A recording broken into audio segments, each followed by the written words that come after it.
Greetings, everyone. I'm very happy to be here. My name is Professor Poshka. I'm from the Southeast European University, and I'm happy to share my presentation today on my research that is related in the field of edutainment. For most of you that probably are familiar or have heard this at least few more times throughout your career, edutainment is a discipline that puts together education and entertainment. In this regard, this study tries to reflect on the value of edutainment in the digital age, to reflect on the versatility, and try to see how can it be attractive to authors such as large media ventures such as National Geographic, Walt Disney, or creators as Barack Obama or Michelle Obama. In other words, trying to figure out ways to make edutainment a strong discipline in the field of education. The rationale behind this is quite simple. We live completely in a different area, in different era, or a different age compared to the one that we were used to or when we were educated. In this new digital age, it's very difficult to impress our students with a whiteboard and the marker and the PowerPoint presentation. And we need to make formal education more interesting, more joyful, and in this regard, edutainment can help us achieve this. This is a general quote that I like referring to, which was considered as quite important in particular periods during the 20th century, sorry. And it's by Huizinga, the Dutch historian and philosopher, who said that joy and play are essential to all human activities. We should not forget that in the last century, education has been had a quite illuminescent uh, mission, and it achieved its goal. But now, when our children are surrounded by completely different habitat in regards to technology and multimedia, we need to make this education more entertaining, more joyful, and try to adapt to their particular needs and preferences. What are some educational theories in this regard? One of them that strongly support edutainment is the incremental learning theory, which is that learning is more operative when you do it in your own pace, and there you have personal preference. More or less, the younger generation have created their own learning preferences and beliefs. They're fully aware of it, and it's important that we are aware of it when we design materials for educational purposes. Another theory is about the relevance, in which learning is more effective when we see a purpose on that. Probably you've seen with the COVID situation that online education became quite a necessity and also popular in some regards. And mainly it's because education has just, in many cases, have been just in case, while online is just in time. In what sense? We teach our students skills and critical thinking approaches just in case they need it after they graduate.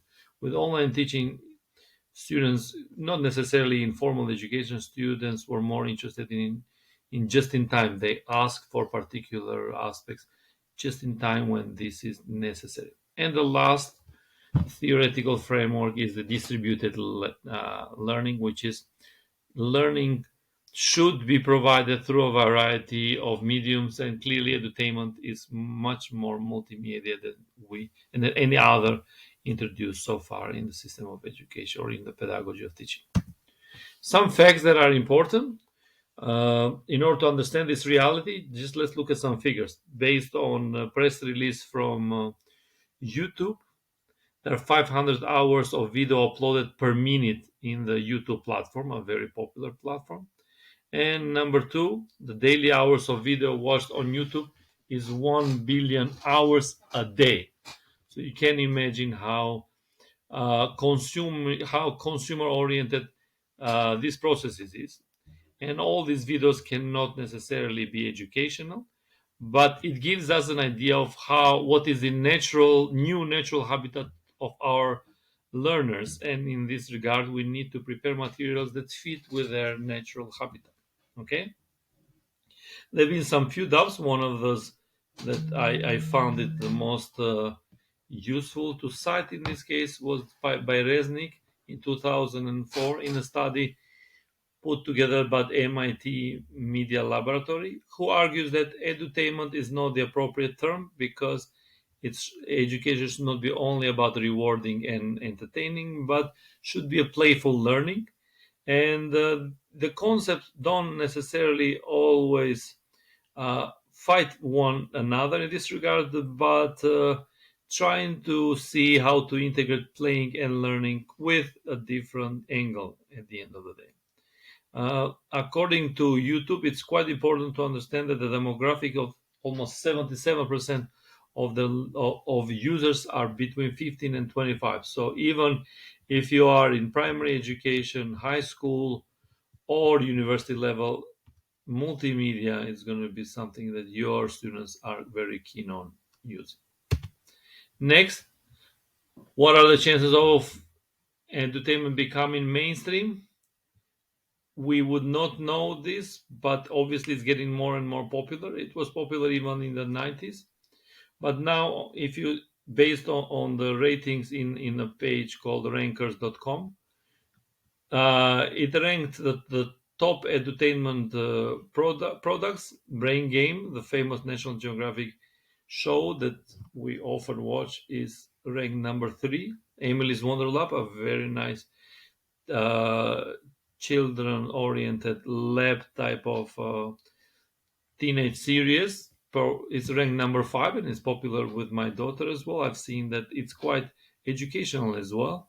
And there's a popular series on Netflix called We the People, created by Barack Obama, Michelle Obama, Kenya Barris, and Chris Nee, which were ranked number 7. So you see there's a variety from National Geographic to Disney's to Netflix, who see edutainment as a nice way to channel educational purposes within the framework of entertainment.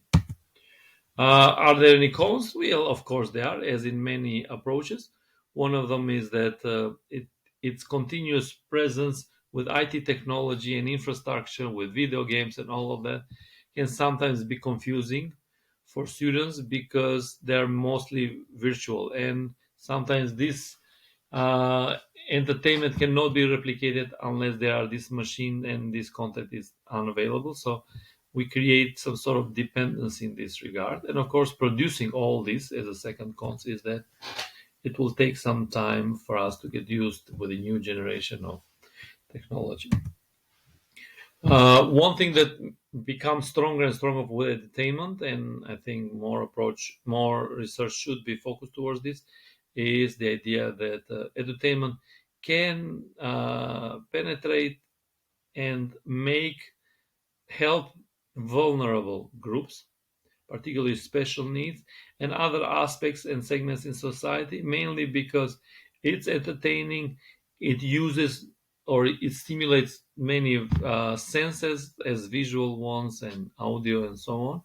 And it can also provide opportunity also for social inclusion, and particularly for introverted students who uh, are not really finding themselves comfortable in this traditional setting. And this type of education stimulates joy and continuous fulfillment in the process. Trying to be within the limits of the presentation. Altogether, I think when used probably, education can provide quite helpful educational settings. And of course, producing these products is not going to be always easy, but more and more user-friendly tools are appearing, and we can use them and see them as a great opportunity for educational, to stimulate joy and fulfillment in the overall educational process.